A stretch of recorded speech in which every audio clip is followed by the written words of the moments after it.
Good morning. Dynamics चल रहा था और डायनेमिक्स में हम क्वेश्चंस कर रहे थे एक्सरसाइज के क्वेश्चन कर लिए थे शायद क्वेश्चन नंबर 11 तक, क्वेश्चन नंबर 11 और फिर किया था क्वेश्चन नंबर 13 कर लिया था। क्वेश्चन नंबर 12 करते हैं आज। तो क्वेश्चन नंबर 12 है सिद्ध करोगी। क्वेश्चन नंबर 12 एक्सरसाइज का सिद्ध कीजिए कि सिद्ध करो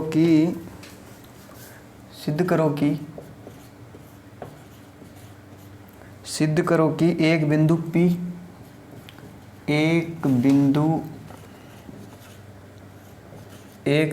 P का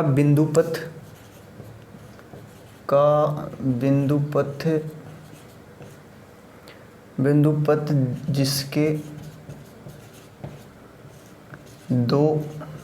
जिसके दो अचर वेग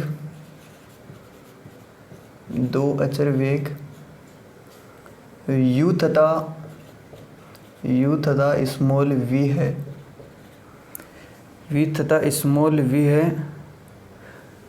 तथा पहला किसी स्थिर दिशा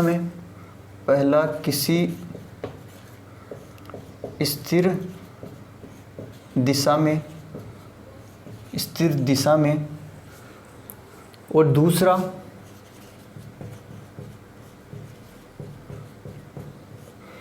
दूसरा एक स्थिर बिंदु O से खींची गई त्रिज्या।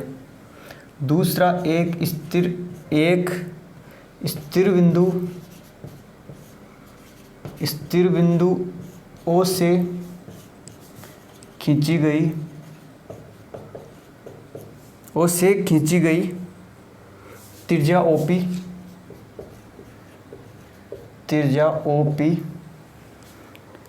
OP के लंबवत है।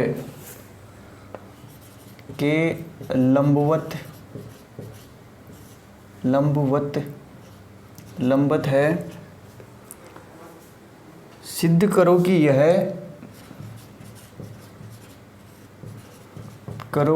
यह सांकव होगा जिसकी नाभि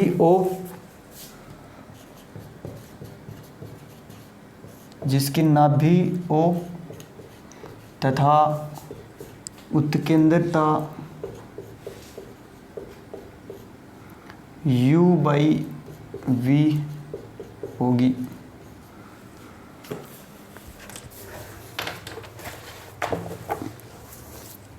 क्वेश्चन दे रखा है कि सिद्ध करो कि एक बिंदु P का बिंदुपथ जिसके दो अचर वेग, कोई बिंदुपथ P है, P पॉइंट पे अचर वेग U है, एक वेग और एक वेग V है। तो जो पहला वेग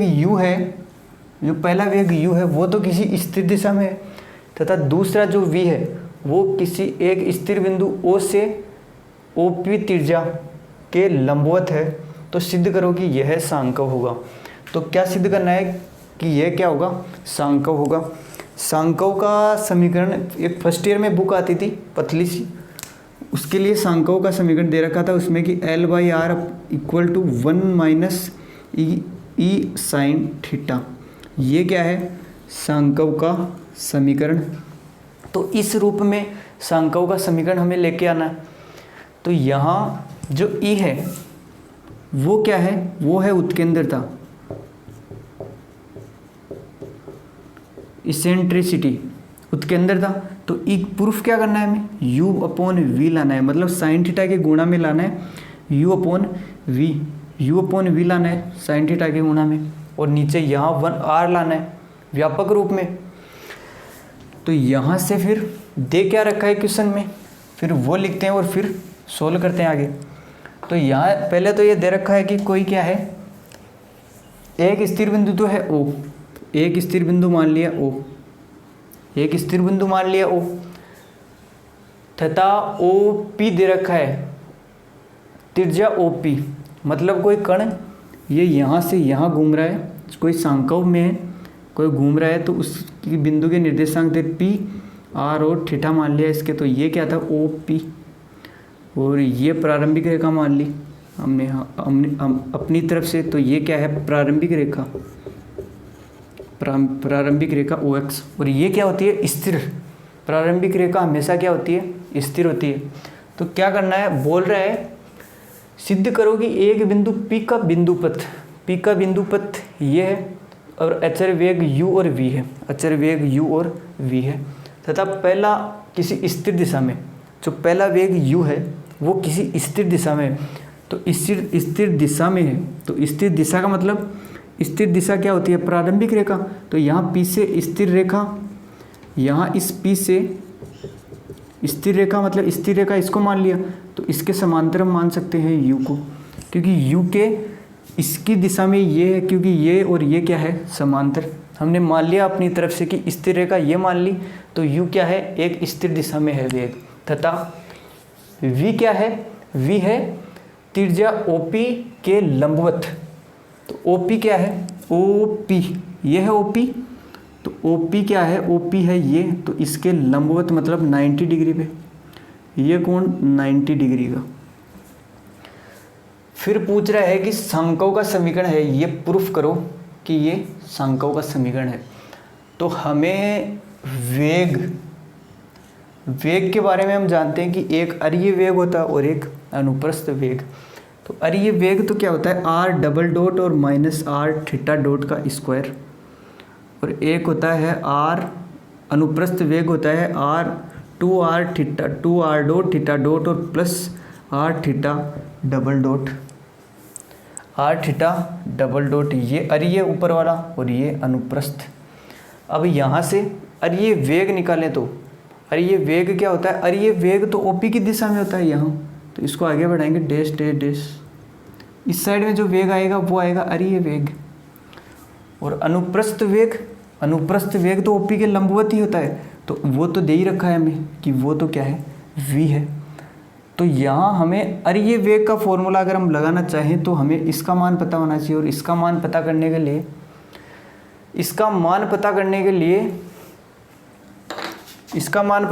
लिए क्या करना पड़ेगा, थीटा के लिए हमें मान पता होना चाहिए कि थीटा का मान क्या है। तो यहाँ ये PR थीटा था, तो ये दूरी r और ये क्या था, ये थीटा। और ये प्रारंभिक रेखा और ये u वाली रेखा क्या है, दोनों समांतर, और इसको ये OP रेखा काट रही है। तो ये अगर ये थीटा है तो ये भी कितना होगा, थीटा, संगत कोण। तो यहाँ ये थीटा तो ये भी क्या होगा, थीटा होगा। अगर ये कोण थीटा है तो क्या मैं इसके घटक निकाल सकता हूँ? इसके घटक में अभी नहीं निकाल सकता। इसके घटक में अभी क्यों नहीं निकाल सकता, क्योंकि ये 90 डिग्री पे नहीं बन रहा है। 90 डिग्री पे बनना चाहिए तभी मैं घटक निकाल सकता हूँ। तो यहाँ इस रेखा के लंबवत ये था, तो मैं इस रेखा को इधर आगे बढ़ाऊँ तो ये भी क्या होगा, लंबवत, मतलब ये पूरा कोण 90 डिग्री। तो इस बार मैं u के ये और ये घटक निकाल सकता हूँ, दोनों घटक निकाल सकता हूँ। तो जो थीटा के साथ होता है वो तो क्या होता है, कोस थीटा। तो यहाँ से तो ये u कोस थीटा और ये होगा u साइन थीटा, क्योंकि जो थीटा के साथ होता है वो तो होता है कोस थीटा, और जो बिना थीटा के होता है वो साइन थीटा के साथ। अब मुझे अरीय वेग पता है, अरीय वेग ये है। अब अनुप्रस्थ वेग ये v भी है और अनुप्रस्थ वेग उसको थोड़ा सा नीचे भी खींच रहा है ये, तो ये थोड़ा सा नीचे खींच रहा है, मतलब अनुप्रस्थ वेग कितना लग रहा है। तो यहाँ से सॉल्यूशन करें तो अरीय वेग दे रखा था मुझे, अरीय वेग और अनुप्रस्थ वेग का पता है कि अरीय वेग क्या होता है और अनुप्रस्थ वेग क्या होता है। यहाँ मैं अरीय वेग की बात करूँ तो यहाँ अरीय वेग क्या होता है, OP के अनुदिश। तो OP के अनुदिश क्या है, u कोस थीटा। तो ये u कोस थीटा, ये u कोस थीटा। और अरीय वेग का फॉर्मूला r थीटा डॉट, तो r theta dot equal to u cos theta. इसको नंबर दिया समीकरण नंबर 1। अब ये समीकरण नंबर 1। फिर अनुप्रस्थ वेग,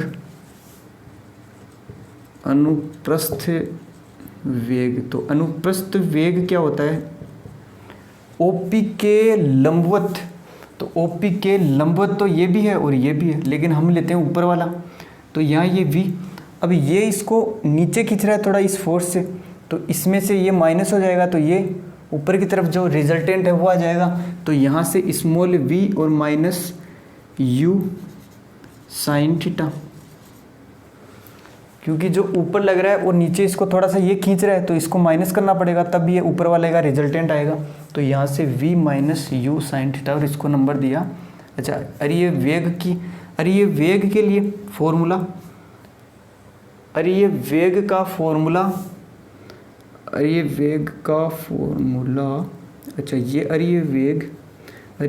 फॉर्मूला होता है आर डॉट, और अनुप्रस्थ वेग का फॉर्मूला होता है आर थीटा डॉट, और त्वरण होता है r double dot minus r theta dot का स्क्वायर, और अनुप्रस्थ त्वरण होता है 2r थीटा डॉट और plus r theta double dot.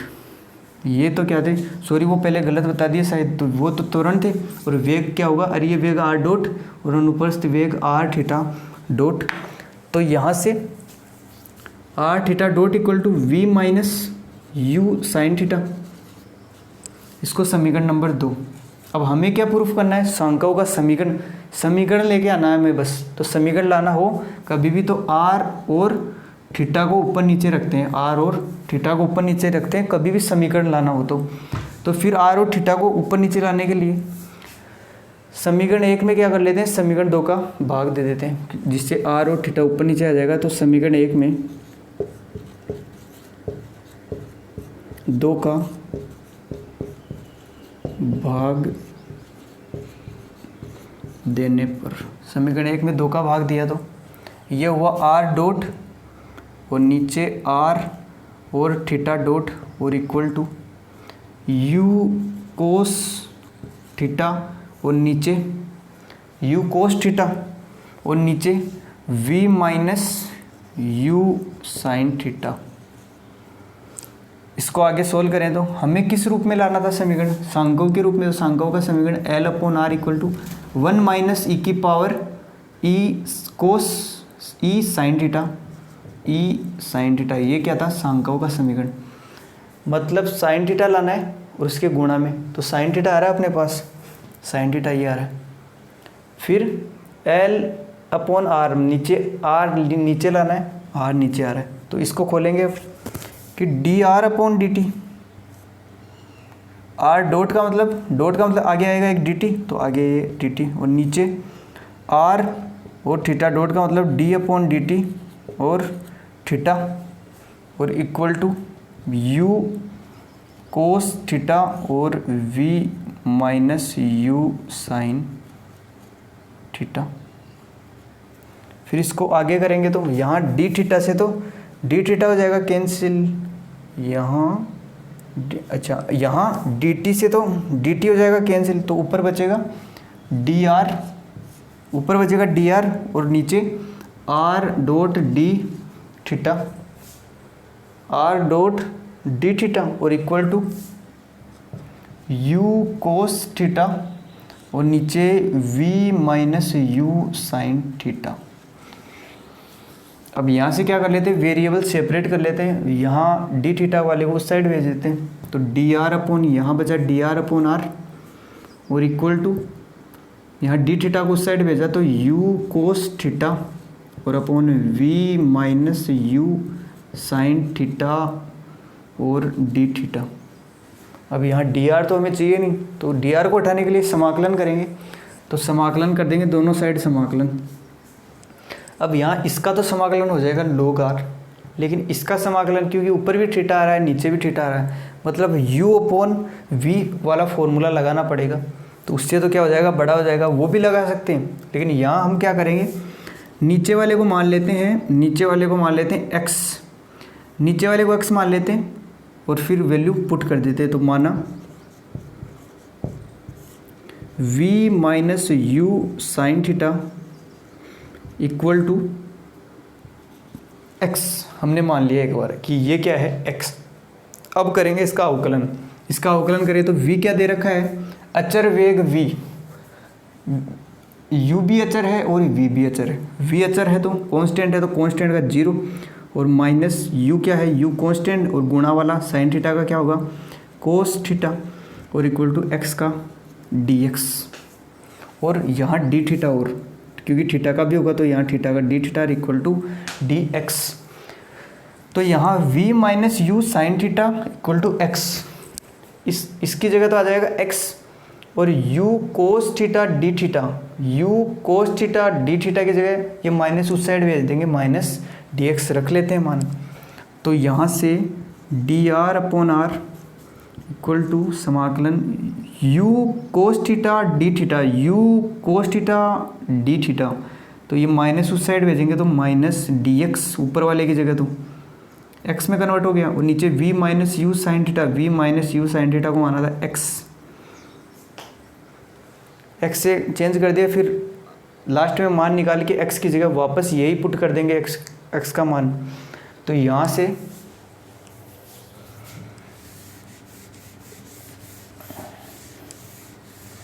से फिर डी आर 1/r का समाकलन log r, तो log r equal to minus बार माइनस 1/x का dx के सापेक्ष इसका भी log x, और एक कांस्टेंट आएगा, तो कांस्टेंट को मान लिया log c। कांस्टेंट को log c क्यों माना, अभी समझ में आएगा कांस्टेंट को log c क्यों माना।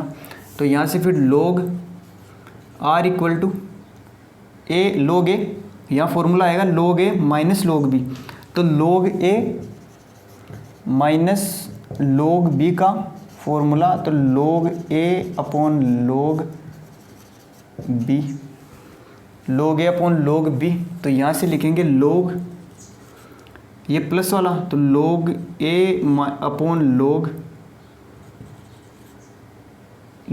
a माइनस b को लिखेंगे log a upon log b, तो log b क्या है x। तो यहाँ दोनों साइड log यदि हम हटाएं, दोनों साइड यदि log हटाएं मतलब दोनों साइड एंटी log ले लें तो log हट जाएगा, तो r इक्वल टू आएगा c अपॉन x, तो r इक्वल टू क्या आया c अपॉन x। फिर यहाँ x का मान क्या था, शुरू में माना था हमने, वो वापस से पुट कर देंगे। x का मान क्या था, x का मान क्या है, तो r इक्वल टू c, तो क्या है कांस्टेंट है, और x की जगह आएगा v minus u sine theta, अब ये क्या आया लास्ट समीकरण, लेकिन हमें इस रूप में दिखाना है, मतलब संकव के रूप में समीकरण दिखाना है। मतलब r को क्या दिखाना है, r को तो नीचे दिखाना है, तो r को नीचे दिखाना है और साइन थीटा को ऊपर दिखाना है। तो क्या करते हैं, इस r को इस साइड ले आते हैं और इसको उस साइड भेज देते हैं। तो यहाँ v minus u sine theta equal to c upon r, क्या किया, इस r को इसको नीचे भेज दिया और इसको इस साइड भेज दिया। अब यहाँ से c अपॉन r आया, यहाँ से l की जगह c आया है, l चेंज होते रहता है, तो यहाँ c कांस्टेंट हो सकता है कोई भी, और यहाँ r इक्वल टू, अब यहाँ 1 चाहिए, v की जगह 1 चाहिए, तो 1 के लिए क्या करेंगे, v क्या कर लेते हैं, कॉमन ले लेते हैं, v कॉमन ले लेते हैं। यहाँ से v कॉमन क्यों ले रहे हैं, यहाँ 1 बनाने के लिए, तो यहाँ से 1 बनाने के लिए v कॉमन, तो यहाँ 1 minus u upon v sine theta और equal to c upon r, और फिर आगे